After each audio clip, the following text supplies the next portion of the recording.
हो गया? हाँ सर हो गया। ओके, हाँ जी। आज का हमारा टॉपिक है संसद। संसद के बारे में तुमने अब से पहले कई बार पढ़ा होगा। तो संसद के पर्यायवाची शब्द कौन कौन से हैं ये बताइए। केंद्रीय व्यवस्थापिका संसद को ही कहते हैं।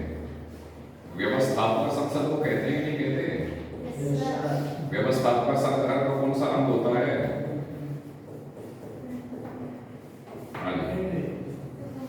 व्यवस्थापका, कार्यपालिका और न्यायपालिका सरकार के 3 अंग होते हैं। तो उनमें व्यवस्थापका कौन सा अंग होता है? जो कानूनों का निर्माण करे। ठीक है, तो संसद कानूनों का निर्माण करती है कि नहीं करती है? केंद्र सरकार के लिए कानूनों का निर्माण करती है कि राज्यों के लिए करती है? किसके लिए करती है? केंद्र के लिए करते हैं। तो फिर ये केंद्रीय व्यवस्थापका कहता है। व्यवस्थापका सरकार का वह भी जो कानूनों का निर्माण करे, और संसद चूंकि केंद्र सरकार के लिए कानूनों का निर्माण करने वाला अंग है, इसलिए ये केंद्रीय व्यवस्थापका कहता है। ठीक है, केंद्रीय विधानमंडल भी कह सकते हैं इसको। क्या कह सकते हैं? केंद्रीय विधानमंडल। केंद्रीय विधायिका भी कह सकते हैं। ये सारे शब्द आपको आने चाहिए। केंद्रीय विधायिका, केंद्रीय विधानांग भी कह सकते हैं।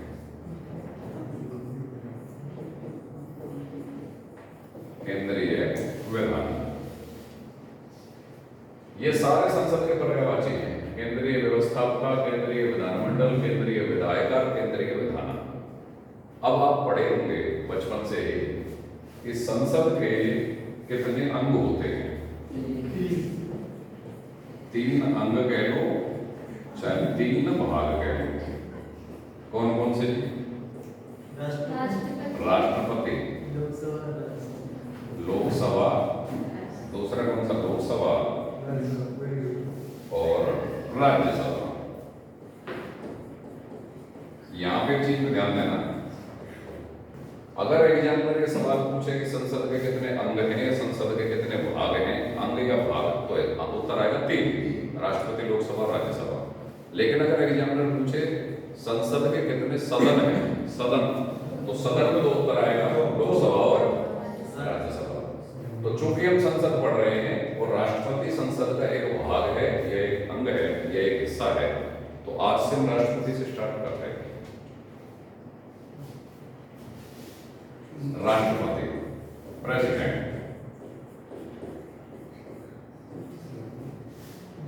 अनुच्छेद 52 भारत का एक राष्ट्रपति होगा। हाँ जी, अनुच्छेद 52 पर केवल 2 सवाल करेंगे। भारत का एक राष्ट्रपति होगा, बस इतना ही लिखा हुआ है इस अनुच्छेद में। और दूसरी लाइन ये है, ये उसकी विशेषता है, लिखा हुआ नहीं है कि यह सबसे छोटा अनुच्छेद है।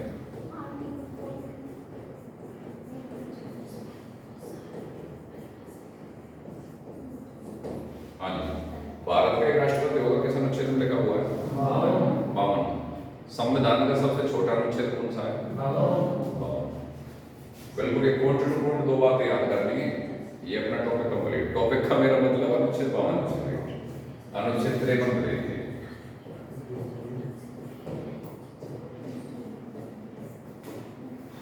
संघ की कार्यपालिका शक्ति, एक शब्द में गौर करना। जब कभी मैं ये कहूं कि संघ, तो संघ और केंद्र एक ही बात होती है। ठीक है, तो संघ की कार्यपालिका शक्ति राष्ट्रपति में निहित होती है।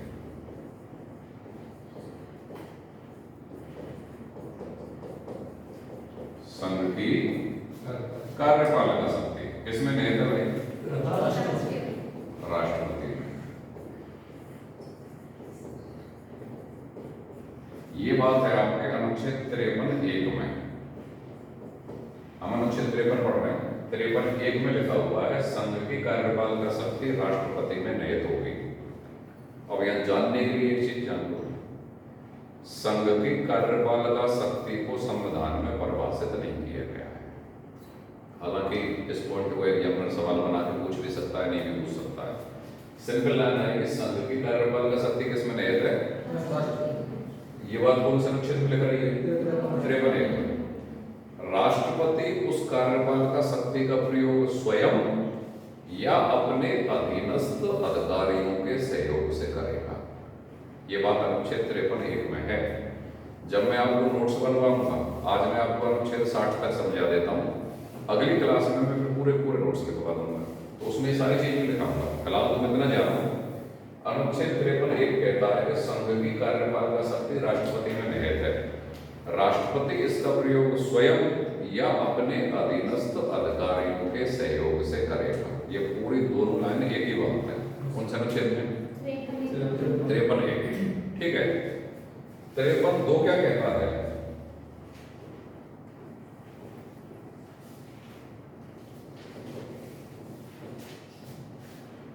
भारत की, ये लाइन आपने पढ़ी होगी कि भारत की सशस्त्र सेनाओं का प्रधान सेनापति राष्ट्रपति होता है। पढ़ी है कि नहीं पढ़ी? ठीक है। अगर एग्जामिनर यही सवाल आपसे पूछ ले कि भारत की सशस्त्र सेनाओं का प्रधान सेनापति राष्ट्रपति होता है किस अनुच्छेद के अनुसार, तो उत्तर क्या होगा? 53(2).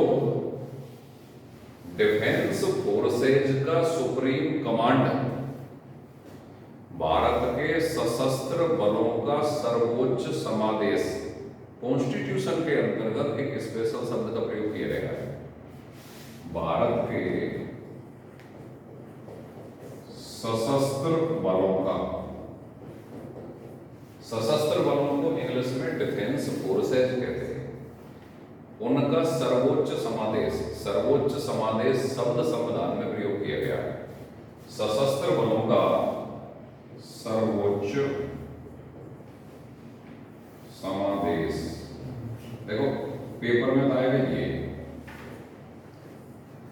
कि सशस्त्र बलों का सर्वोच्च समादेश किसमें निहित है? इसको इंग्लिश में सुप्रीम कमांड बोलते हैं। भारत के सशस्त्र बलों का सर्वोच्च समादेश राष्ट्रपति में निहित है। ये कौन सा अनुच्छेद कहता है? 53। ठीक है जी। अब इसको सरल भाषा में समझ लो। सरल भाषा वही है जो हम बोलचाल में बोलते हैं। भारत की तीनों ही सेनाओं का प्रधान सेनापति राष्ट्रपति होता है।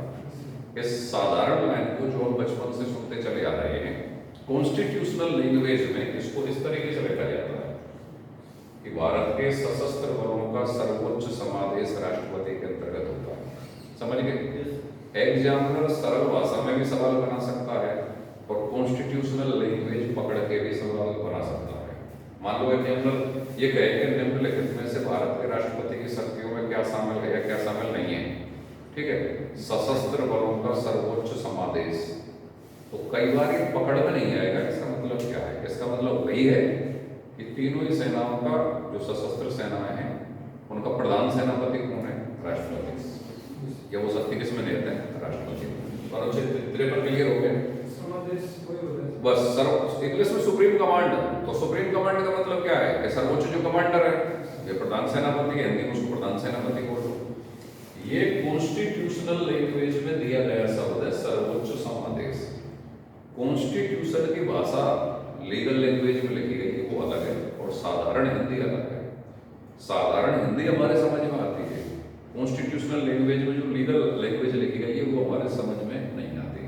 तो वो कैसे समझ में आएगी? हम समझेंगे कि इसका मतलब संविधान में जो ये शब्द है इसका सरल हिंदी का मतलब ये है। समझेंगे? तो जैसे मान लो सरल हिंदी का मतलब ये कह रहा है, सरल हिंदी में क्वेश्चन पूछा जा रहा है कि तीनों सशस्त्र सेनाओं का प्रधान सेनापति कौन है, ये तो समझ में आ रही है। इसको कॉन्स्टिट्यूशनल लैंग्वेज में क्या लिखा गया है? सशस्त्र बलों का सर्वोच्च समादेश। ठीक है जी। सर्वोच्च समादेश को इंग्लिश में सुप्रीम कमांड बोलते हैं। सुप्रीम कमांड से फिर बात पकड़ में आ जाएगी। ठीक है भाई राष्ट्रपति। तो ये 53 क्या कहता है, 53(2) क्या कहता है, ये बात आपके संविधान में लिखी हुई है। लेकिन इसके अलावा मैंने अपनी मर्जी से 2-3 चीज और जोड़ देंगे इसमें। संविधान में नहीं जोड़ी, पेपर बातें इसलिए जोड़ देंगे। तो वो क्या है वो सुनो। आपने पढ़ा 53(1) में कि संघ की या केंद्र की कार्यपालिका शक्ति राष्ट्रपति में निहित है। ठीक है जी। लेकिन भारत में संसदात्मक शासन प्रणाली पाई जाती है और संसदात्मक शासन प्रणाली जिन देशों में पाई जाती है वहां कार्यपालिका दोहरे प्रकार की होती है। कैसी होती है? दोहरी कार्यपालिका, दोहरी कार्यपालिका।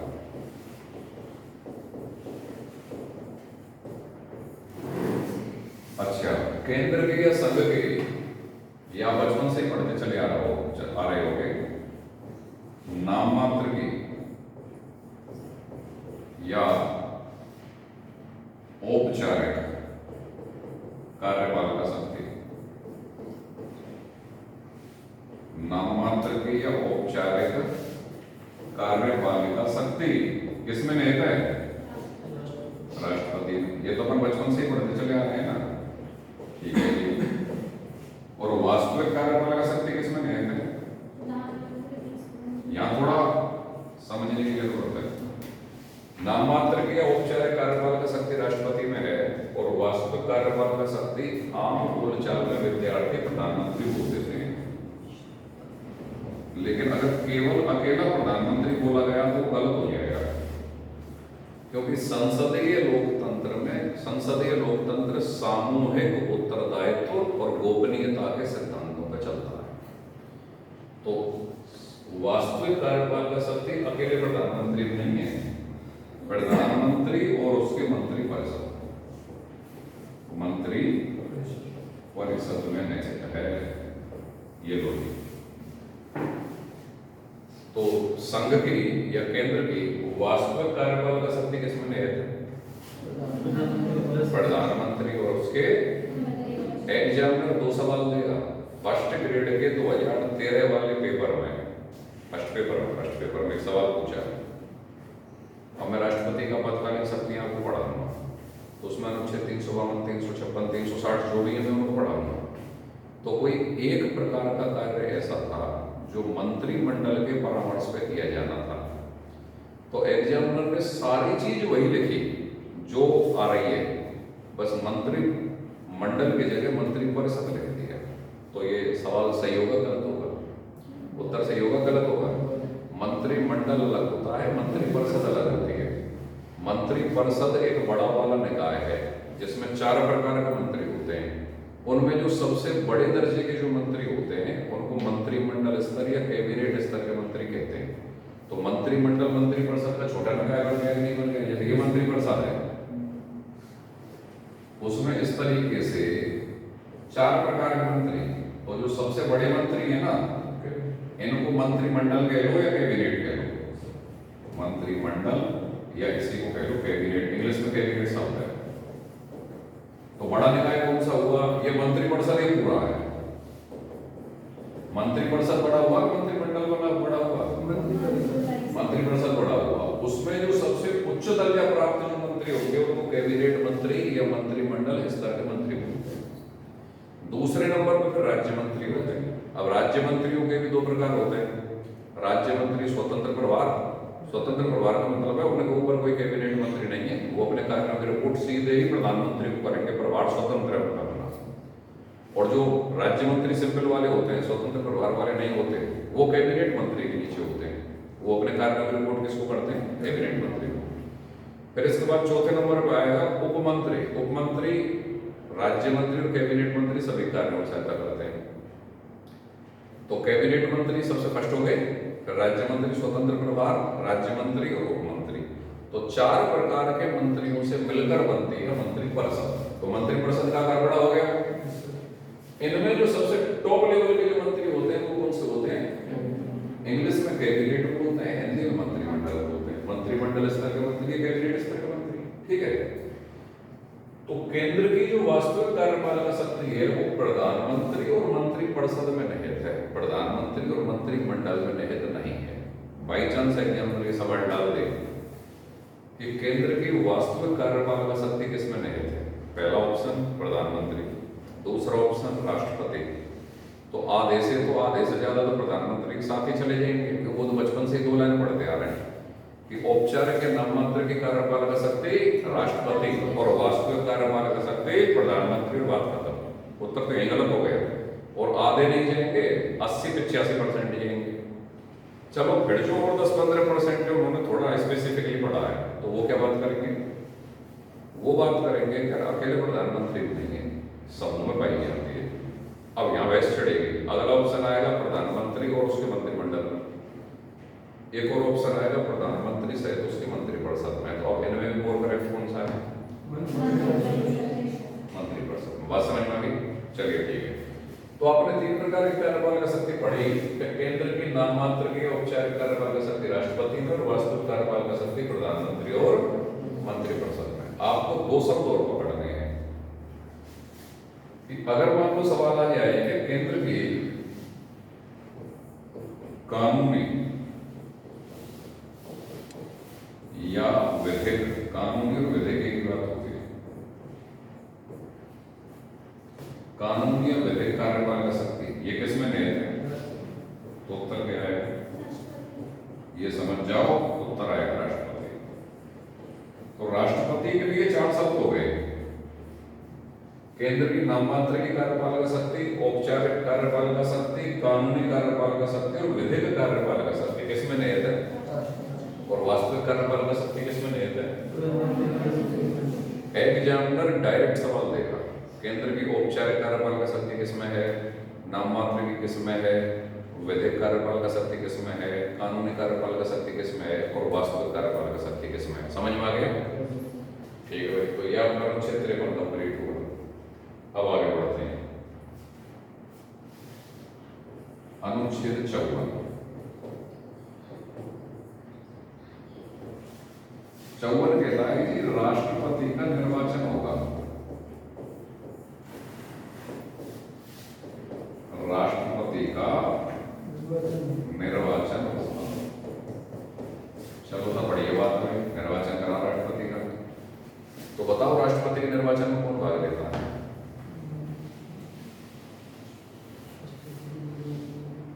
डायरेक्ट सवाल आता है, और ये सवाल तुमने अपने जीवन काल में जरूर अटेम्प्ट कर लिया होगा, चाहे तुमने 3 ही पेपर दिए हो कभी कि राष्ट्रपति के निर्वाचन में कौन भाग लेता है और उपराष्ट्रपति के निर्वाचन में कौन भाग लेता है। यहाँ से तो आप भारतीय संविधान की जीके की शुरुआत करते ही होंगे, बीएड का पेपर दिया होगा तो वहां पे भी आते होंगे ये सवाल। तो राष्ट्रपति के निर्वाचन में कौन भाग लेगा? अच्छा, और वैसे देख लेंगे। अब अधूरा उत्तर बोल रहे हो तो अधूरा गलत होता है। आपने बोला लोकसभा के सदस्य, विधानसभा के सदस्य, राज्यसभा के सदस्य, ठीक है, मैं कह रहा हूं उत्तर गलत। अब आपको बोलना क्या चाहिए वो सुनो। संसद के दोनों सदनों के निर्वाचित सदस्य, ठीक है सर। संसद, जैसे ही मैं संसद कहता हूं तो उसमें कितने सदन हो गए? तो राज्यसभा प्लस लोकसभा, यानी कि कैसे सदस्य? निर्वाचित सदस्य। बैठो। यानी कि कैसे सदस्य? निर्वाचित सदस्य। ठीक है जी। राज्यों में जो विधानसभा होती है ना, विधानसभा, इसके कैसे सदस्य? इसके भी निर्वाचित सदस्य।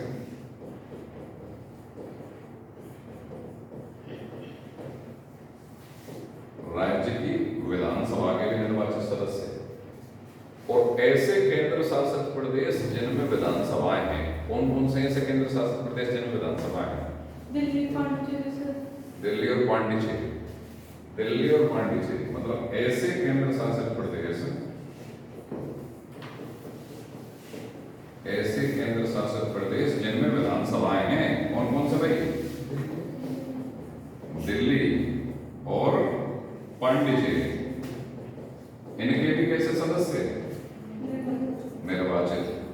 कहने का मतलब यह है कि राष्ट्रपति के चुनाव में निर्वाचित सदस्य होना जरूरी है। जैसे आप बोल रहे थे साहब संसद के, लोकसभा के सदस्य, राज्यसभा के सदस्य, तो उसमें तो निर्वाचित के साथ साथ मनोनीत भी, तो क्या वो भाग लेंगे? ना, केवल निर्वाचित लेगा। संसद के दोनों सदनों का, चाहे लोकसभा है चाहे राज्यसभा है, कैसा लेगा? निर्वाचित।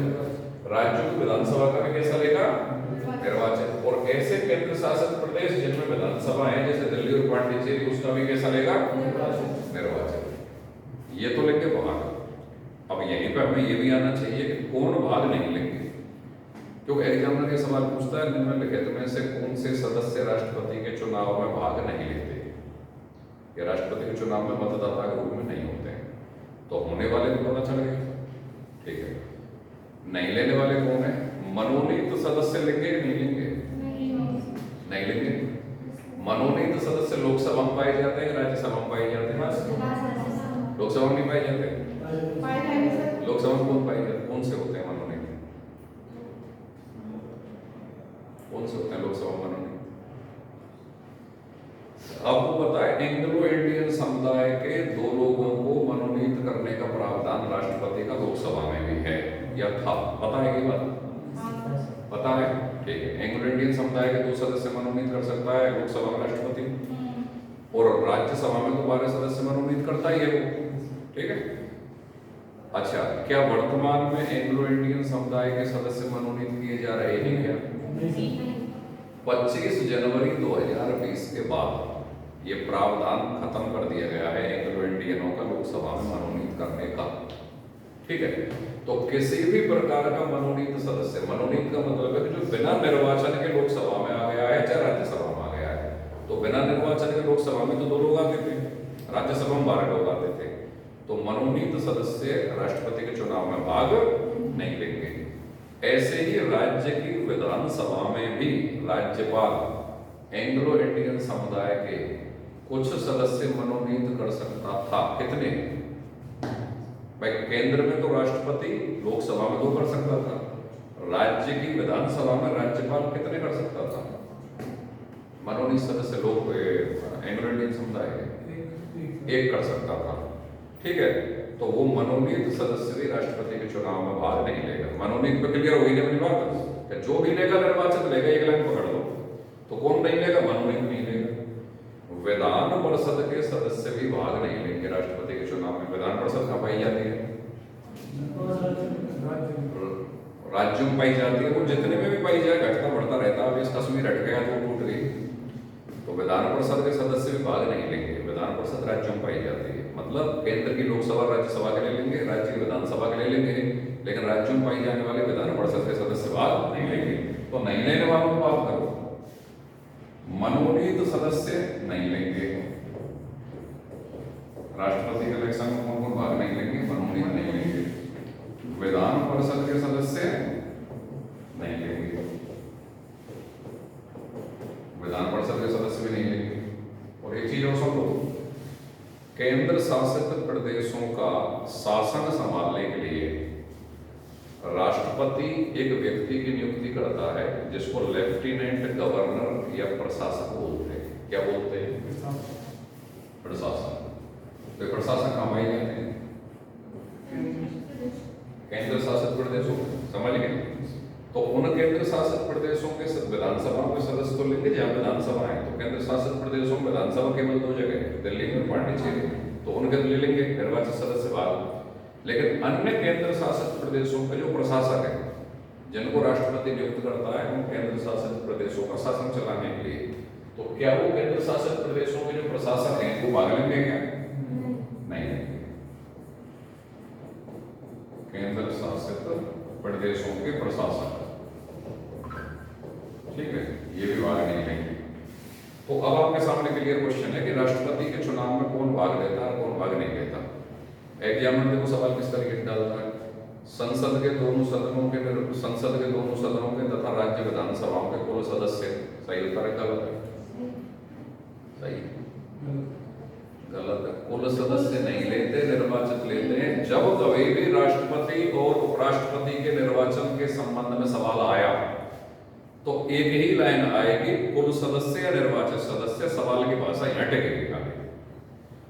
कौन कौन लेता है ये तो लोग जान जाएंगे। उपराष्ट्रपति के में केवल संसद के दोनों सदनों के कुल सदस्य भाग लेते हैं, तो उपराष्ट्रपति के में तो कुल लेंगे। कुल का मतलब क्या है? निर्वाचित भी हो गए और मनोनीत भी हो गए।